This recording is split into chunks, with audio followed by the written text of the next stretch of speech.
Hello watch enthusiasts and welcome to Watch Chronicler.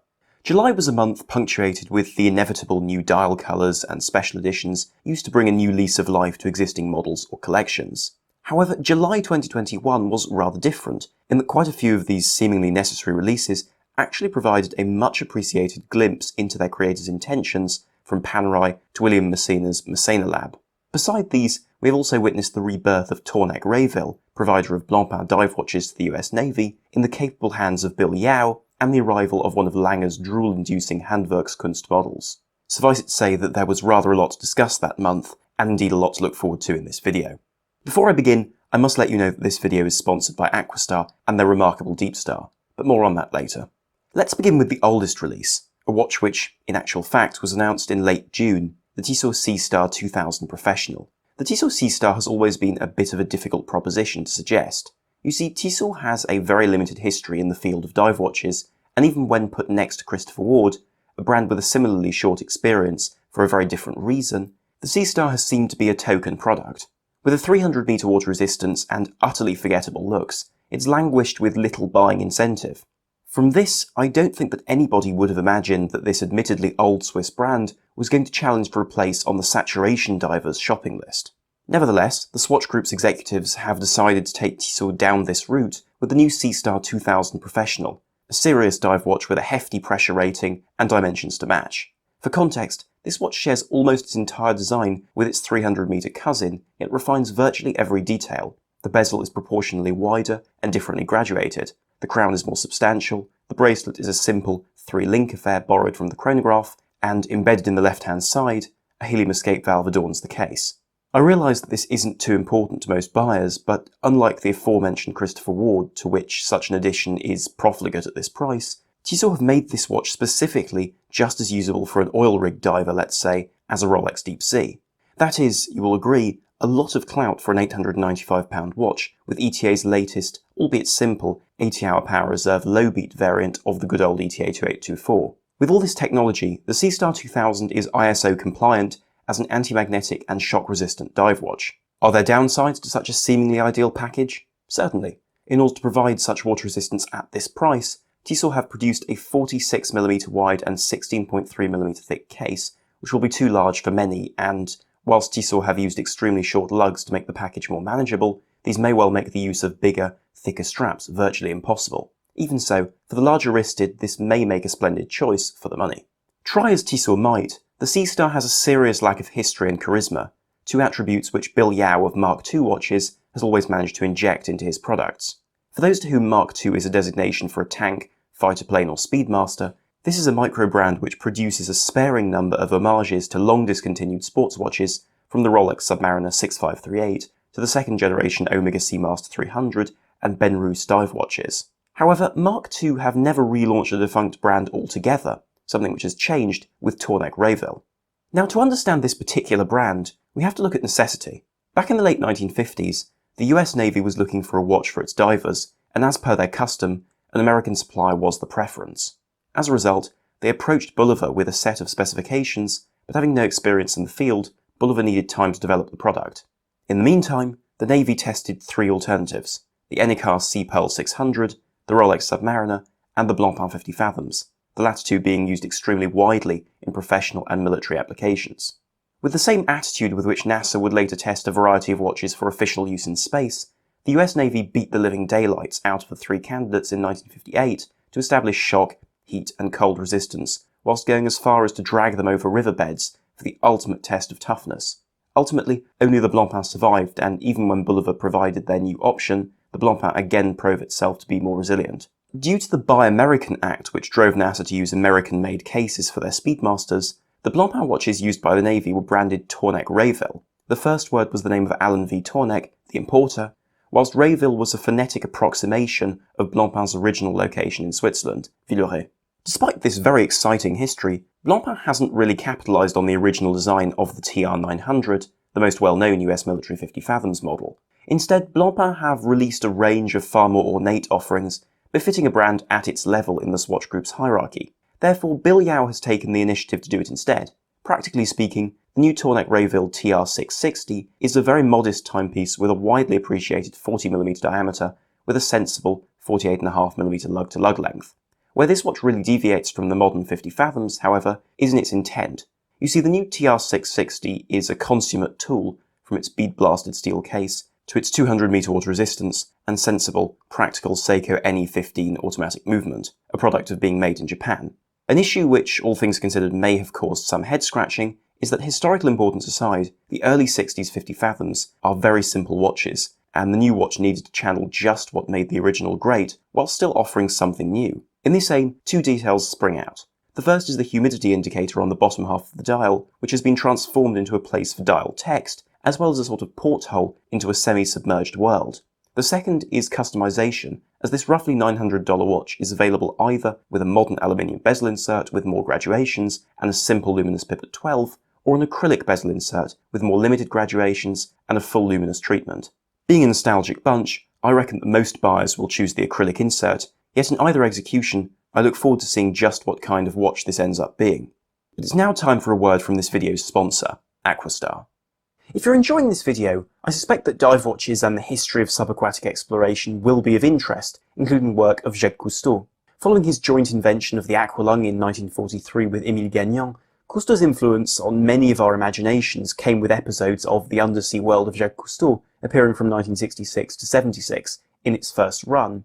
What few may know, however, is that the watch seen in the first episode of this hugely influential series was the Aquastar Deep Star, perhaps the most important diving chronograph of all time, usable down to 100 metres, and with the provision to calculate necessary decompression for consecutive dives. Nevertheless, by the 21st century, the brand had all but disappeared from the diving scene. However, in 2020, under the new ownership of the Synchron Group, the company that brought back icons like the Doxa Sub in the early 2000s, Aquadive and also the Isofrane and Tropic straps, Aquastar is back with the brand new Deep Star, with modern specifications and classical looks. Watch our review to find out more, or head over to aquastar.ch to get your own piece of dive watch history. This third watch, you could say, was very much produced in the same spirit of past wonder as the Tornek-Rayville, yet with a very different focal point, the vintage chronograph at a much higher price.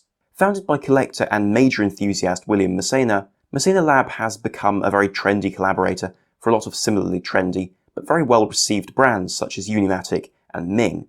In the past year though, Massena's efforts seem to have centred around an effectively defunct brand which resonates strongly in the hearts of many, Universal Genève.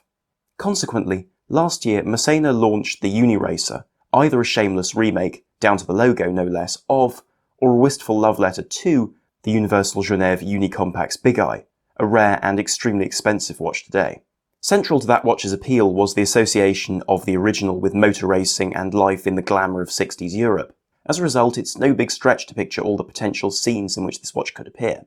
Fundamentally, though, these watches remain pretty much unchanged, with an obvious desire to combine everyday practicality with the obsessive detail which brings a smile to a collector's face, and a sense of the original, smaller 36.5mm watch.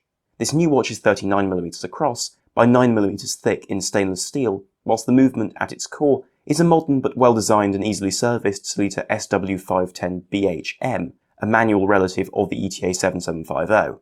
A highlight is the pairing of a domed acrylic crystal with the logo minutely stamped in its centre and those iconic coffin hands. What has changed here, however, is a range of colourways to really bring back memories. The cruise model, for instance, would look truly at home on the deck of a yacht in the Mediterranean behind a sepia filter, whilst the Rally uses fantastic contrast to bring back the sparse cockpit of a racing car in one of the great late 50s or early 60s road races. Finally, the Safari model, by far the most unusual, uses burnt tones and a coarse, fumé green dial to present a rally car, its shock absorbers worked within an inch of their lives, pursued by a cloud of dust in rural Africa. Priced at $3,495 per piece, it would be in no way unreasonable to declare them a touch too expensive, yet given the scarcity and immense value of an original, I can entirely see the appeal. With this fourth watch, I won't beat around the bush. I've given Panerai an awful lot of stick in the past. I regard their products as underwhelming and often poorly considered, their suppression of the blacker parts of their history shameful, and anecdotally their customer service is really rather worrying for the price. However, I would never deny that their watches were and still are iconic, because they are and represent a unique and very Italian attitude to dive watches. Even so, Panerai will have to expunge yet another blunder of false advertising by claiming that their clearly ETA 2892 based chronograph was in-house. Nevertheless, with the Radiomir about which I'd like to speak, a good, unlikely and very charming story takes centre stage, exactly what the modern Panerai brand was founded on. To a greater or lesser extent, we're all aware that Panerai's particular design language emerged from its production of Rolex-based watches for the Italian and, by later extension, the German navies during the Second World War. Even so, the original Panerai dive watch with an exposed crown, large Rolex-based cushion case, and layered dial would actually appear in 1936, the same year as Eilean, a ketch or twin-masted yacht created by prominent ship designer William Fyfe of Scotland. During its lifetime, Eilean navigated the Mediterranean, but was ultimately sunk after a collision with another vessel in port. In 2006, former Panerai CEO Angelo Bonatti ordered the ship be raised from the seabed and restored, thus leading to Panerai's current ownership of the vessel. In order to celebrate this less military aspect of the nautical brand, Panerai have launched a limited edition of their Radiomir in 449 pieces, the same number as the eponymous ship. At first glance, this is a very similar watch to all other Radiomirs, with a 45mm case with a 100m water resistance rating and a sandwich dial with gilt hands. However, quite a lot of detail has been added to this particular offering, including eye-catching emblems on the case side and back. Most prominently, this watch also has a chocolate dial with an engraved teak pattern to resemble the deck of a yacht. The overall effect is extremely charming and is complemented very effectively with what Panerai call an aged finish, a surface which is initially polished and then bead blasted to give a worn but not damaged look.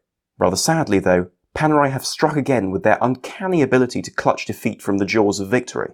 The problem here is that this watch uses the caliber P6000, a movement developed to replace the Unitas movement in entry-level Panerai watches with a 3-day power reserve and 3 Hz beat rate.